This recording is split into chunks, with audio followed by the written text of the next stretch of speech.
Good morning girls. कल मैंने आपको एकीकृत यूरोप की दिशा में जो कदम उठाए गए वो कराए थे, जिसके अंतर्गत मैंने यूरोपीय संघ, बेनिलक्स संधि, ट्रूमैन सिद्धांत आदि के बारे में आपको बताया था। इसी दिशा में एकीकृत यूरोप को करने की दिशा में एक और महत्वपूर्ण कदम जो था वह थी मैस्ट्रिक्ट संधि। तो मैस्ट्रिक्ट संधि जो है वो 11 दिसंबर 1991 को नेदरलैंड्स के मैस्ट्रिक्ट नगर में हुई थी और 12 सदस्यीय यूरोपीय समुदाय ने यूरोपीय मौद्रिक संघ के अनुबंध पर हस्ताक्षर इस पर किए थे। इसके अंतर्गत 3 बातों पर सहमति बनी थी। क्या थी वो 3 बातें? पहली थी समान मुद्रा का प्रचलन होगा इन सभी देशों में। दूसरी बात थी एक समान श्रमिक कानून लागू होगा इन सभी देशों में।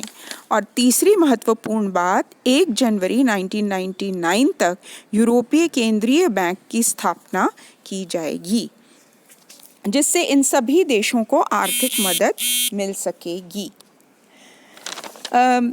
तदुपरांत एक नीस शिखर सम्मेलन भी हुआ जो कि बहुत महत्वपूर्ण था, जिसमें 15 राष्ट्रों के राष्ट्राध्यक्षों ने भाग लिया और 16 अप्रैल 2003 को 10 नए राष्ट्रों ने इस पर हस्ताक्षर किए। इसके उपरांत हम आते हैं यूरोपीय संघ के ऐतिहासिक संविधान पर जो हस्ताक्षर हुए वो। तो 29 अक्टूबर 2004 को 25 सदस्यीय यूरोपीय संघ के पहले संविधान के मसौदे पर जितने भी राष्ट्राध्यक्ष थे उन्होंने हस्ताक्षर किए। तो यूरोपीय संघ के जो 28 सदस्य थे वो प्लस 4 और सदस्य रोमानिया, बुल्गारिया, टर्की और क्रोएशिया के नेता जो थे वो भी इसमें शामिल थे। तो इन्होंने इस पर हस्ताक्षर किए और ये एक संघ बना। यूरोपीय संघ सुधार संधि जो है वह हुई 13 दिसंबर 2007 को, जिसमें 27 सदस्यीय यूरोपीय संघ के सदस्यों ने निर्णय प्रक्रिया में सुधार के लिए ये महत्वपूर्ण संघ बनाया और 1 दिसंबर 2009 से ये लागू की गई और इसमें राष्ट्रों की जनसंख्या के आधार पर सदस्य राष्ट्रों को मत आवंटन किए गए और इसके अनुसार जो भी एनोमलीज या सुधार के जो कार्यक्रम हैं वो इस संधि के द्वारा किए जाएंगे, ऐसा निर्णय लिया गया। जो लिस्बन संधि के नाम से चर्चित यह संधि थी, इसको लिस्बन संधि भी कहा जाता है। और अब जो पश्चिमी यूरोप की जो सैनिक सुरक्षा के लिए कदम उठाए गए, किसके जवाब में? पूर्वी यूरोप के देशों के जवाब में। यानी जो शीत युद्ध चल रहा था और सोवियत संघ के जो पिछलग्गू देश थे उनके जवाब में पश्चिमी यूरोप ने जो सैनिक संधियां करी उसके बारे में अब मैं आपको बताऊंगी। तो पहली संधि थी डंकर्क संधि। ये ग्रेट ब्रिटेन और फ्रांस के बीच हुई 4 मार्च 1947 को और 50 वर्षों के लिए ये संधि की गई। इस संधि के द्वारा दोनों ही देशों ने एक दूसरे को ये आश्वासन दिया कि एक दूसरे को निरंतर आर्थिक सहयोग और सहायता प्रदान करेंगे यदि कोई तीसरा देश इन पर आक्रमण कर देता है तो। दूसरी थी ब्रसेल्स संधि। पश्चिमी यूरोप में सामूहिक सुरक्षा की व्यवस्था सुदृढ़ करने के लिए ब्रिटेन, बेल्जियम, फ्रांस, लग्जमबर्ग और हॉलैंड ने आर्थिक, सांस्कृतिक, सामाजिक और सामूहिक सुरक्षा के लिए इस संधि पर हस्ताक्षर किए। इस संधि का मुख्य उद्देश्य नागरिकों के जो मूल अधिकार हैं उनको बना के रखना, संयुक्त राष्ट्र के आदर्शों की पालना करना, जनतंत्र और स्वतंत्रता को स्थायी बना के रखना और अपनी आर्थिक, सामाजिक और सांस्कृतिक संबंधों की स्थापना करना, ये प्रमुख उद्देश्य थे। इसके अलावा जो भी यूरोपियन आर्थिक पुनर्गठन में सहयोग देना चाहे देश, वो सहयोग दे, आक्रामक युद्ध के विरुद्ध संयुक्त मोर्चा खोलना और अंतर्राष्ट्रीय शांति और सुरक्षा को बनाए रखने में अपना पूर्ण सहयोग देना, ये सारी बातें ब्रसेल्स संधि का उद्देश्य थी। अब आते हैं हम नाटो। तो नॉर्थ अटलांटिक ट्रीटी ऑर्गेनाइजेशन, जिसका जन्म अमेरिका के बलबूते पर हुआ, और दो बातें थीं इसके अंतर्गत। एक तो सोवियत साम्राज्यवाद का जो भय था वो, और दूसरा सोवियत आक्रमण के विरुद्ध संयुक्त राष्ट्र संघ से पर्याप्त सुरक्षा न पा सकने की संभावना को ध्यान में रखते हुए नाटो का निर्माण हुआ। और नाटो जो है, यह संगठन 1948 में आया अस्तित्व में, लेकिन जो हस्ताक्षर हुए वो 4 अप्रैल 1949 को वॉशिंगटन में हस्ताक्षर हुए और 12 सदस्य थे इसके मूल। यूनान और टर्की भी 1952 में शामिल हो गए और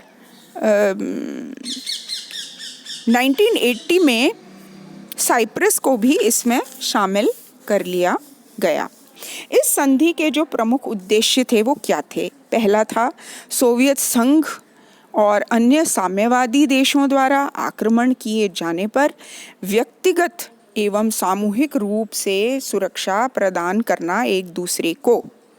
दूसरी महत्वपूर्ण बात थी संयुक्त राष्ट्र संघ के जो चार्टर के अनुसार पारस्परिक विवादों का जो समाधान है वो शांतिपूर्ण तरीके से करना। तीसरी महत्वपूर्ण बात थी अंतर्राष्ट्रीय आर्थिक नीति से संबंधित जो विवाद हैं उनको आपसी बातचीत द्वारा सुलझाना और पारस्परिक आर्थिक नीति को प्रोत्साहन भी देना।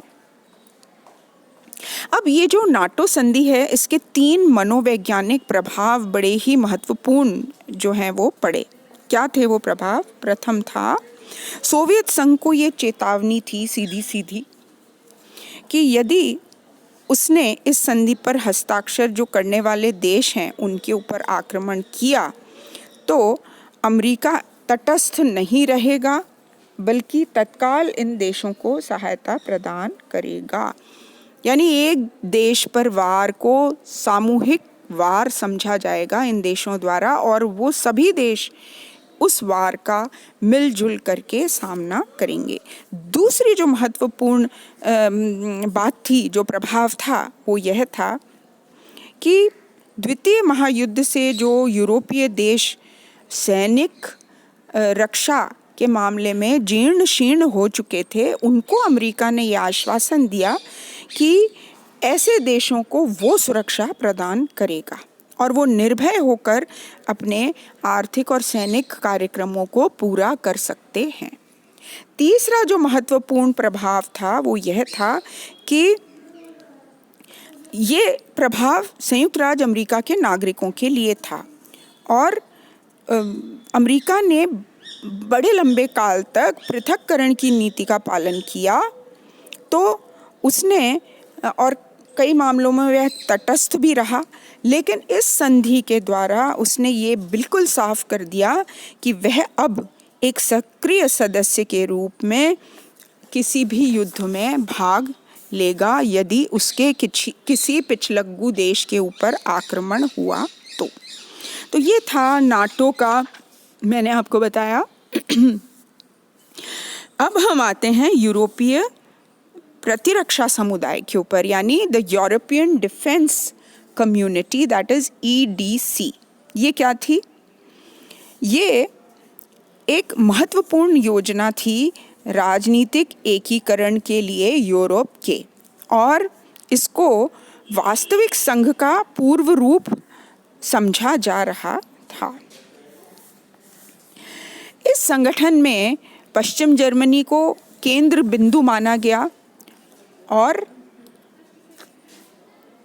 जितनी भी समस्याएं थीं पश्चिम जर्मनी की, राजनीतिक, सैनिक आदि, उनका समाधान करने का इसमें मसौदा तैयार किया गया। फ्रांस ने ये कहा कि यदि जर्मनी के लोगों को हम पुनः शस्त्र धारण करने देंगे तो फिर एक यूरोपियन सेना का अंग बनकर ऐसा करना चाहिए। और अमेरिका के अनुसार पश्चिम जर्मनी सोवियत संघ तथा पश्चिमी यूरोप के जो बीच एक अभेद्य दीवार के रूप में वो महत्वपूर्ण भूमिका अदा कर सकता है। तो इसलिए उन लोगों ने ये सोचा, पश्चिमी ताकतों ने, कि शस्त्र धारण इसको न करने दिए जाएं, बल्कि सभी लोग सामूहिक रूप से इसकी रक्षा करें। और अमेरिका ने जो भी संधि पर हस्ताक्षर करने वाले देश हैं, कौन से देश थे? 6 महत्वपूर्ण राष्ट्र थे: फ्रांस, इटली, पश्चिम जर्मनी, बेल्जियम, नेदरलैंड्स और लग्जमबर्ग। तो उन पर ये दबाव डाला कि वे अपने अपने देशों की जो विधानमंडल हैं उनसे इसकी पुष्टि करवाएं। और जर्मनी संसद ने तो इस संधि को स्वीकार कर लिया, लेकिन फ्रांस में ऐसा नहीं हो सका क्योंकि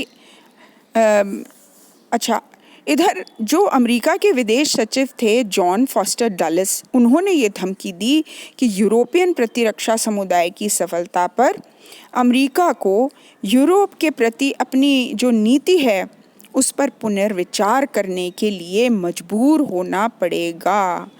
तो इस धमकी के बावजूद 30 अगस्त 1954 को फ्रांस की जो व्यवस्थापिका है उसने ईडीसी संधि को अस्वीकृत कर दिया। तो ये बड़ा ही दुर्भाग्यपूर्ण था क्योंकि इन सभी देशों में ही मतैक्य स्थापित नहीं हो पाया। लेकिन यदि इस संधि को सुचारू रूप से साकार रूप दिया जाता तो यह बहुत ही आकर्षक संधि होती। फिर हम आते हैं पश्चिमी यूरोपियन संघ यानी वेस्टर्न यूरोपियन यूनियन। ये कब बना? अक्टूबर 1954 में लंदन में एक सम्मेलन में इसका निर्माण हुआ और ये निश्चय किया गया कि जो भी मित्र राष्ट्रों का जो सैनिक अधिकार हैं उनको समाप्त कर दिया जाए और उन सभी देशों को नाटो में शामिल कर लिया जाए।